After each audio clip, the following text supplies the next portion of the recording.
dia ireo ny sorodalana hitambariko ny firenena. Ny tanindrazana, ny fitiavako tanindrazana no nanosika latsaka. Fa efa nomeko ny androm-panjakana tamin'ny tetezamita ny vahoaka rehetra ankehitriny fa raha ny 80% CST nankasitraka ary nanao soni dia tsy tanteraka ilay izy. Mbola tsy nitsara koa nanao tateo aliny ary mbola nanao voangana, nanao ansoavo amin'ny haino manjery.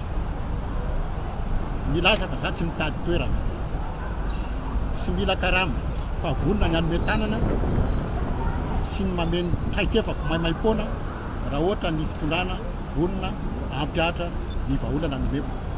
Kanefany tsy misy akon'izany hatramin'ny androany. Noho izany dia zao hitanareo zao aho voatery miditra ho fidiana ho filoham-pirenena. Na tsy ny fitondrana zany ny any tedaviko. Ny tedaviko soan'ny tanindrazana. Ny fandrianam-pirenena, very ny fandrianam-pirenena amin'ny sehatra maro eto amintsika. Fa ny voalohany amin'izany dia ny fandrianam-pirenena amin'ny vola malagasy. Tsy misy firenena maleo tena na afaka androso raha tsy tokony volana izy. Tsika tsy tokony ariary amin'izao fotoana izao, tsy tafavoaka tsika raha tsy foanana dia atao hoe marché intérieur de devise. Fepetra voalohany raiko zany raha lany filoham-pirenena dia foanako ny midy marché intérieur de devise na tsena be ifanakalozan'ny vola ifanakalozan'ny banky vahiny devise atao amintsika. Fa ao koa ireny sehatra hafa tokony hamerenana ny fiandrianam-pirenena. Anatin'izany any gasinety, ny ametisa, ny GDS, ny ADEMA sy ny sisy tsy voatanisy. Farany ny fahamarinana. Fahamarinana voalohany dia ny fitovian'ny malagasy rehetra zo.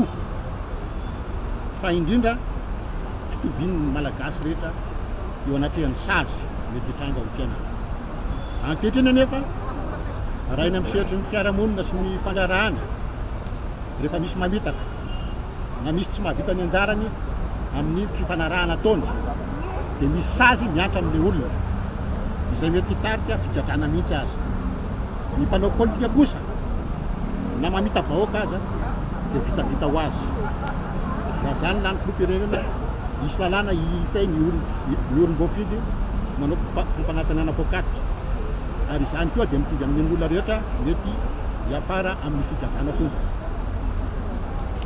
Ny fahamarinana dia miaino ny tarainan'ny malagasy ary mamaly ny fitakiana mitombona.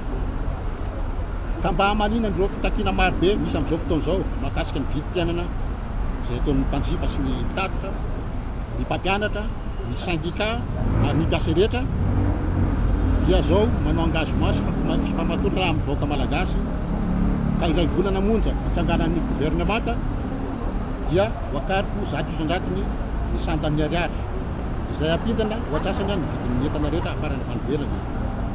Fa mbola ho akariko fanondrony zato isan-dratiny iray isandam-bola io anatin'ny roa taona farafahelany mba hidinan'ny vidim-piainana ho atsasany indray. Rehefa tsy vita ireo dia miala ho azy aho satria ametraka taratasy-pialana atao amin'ny HCC aho milaza hoe rehefa tsy vitako ireo fifamatorana ataoko amin'ny vahoaka malagasy ireo dia tsy mendrika ny janony eo fitondrana ray volana ny rano devoaka aminareo tsy midina atsasana ny vidin'ny entana afarana vanovelany.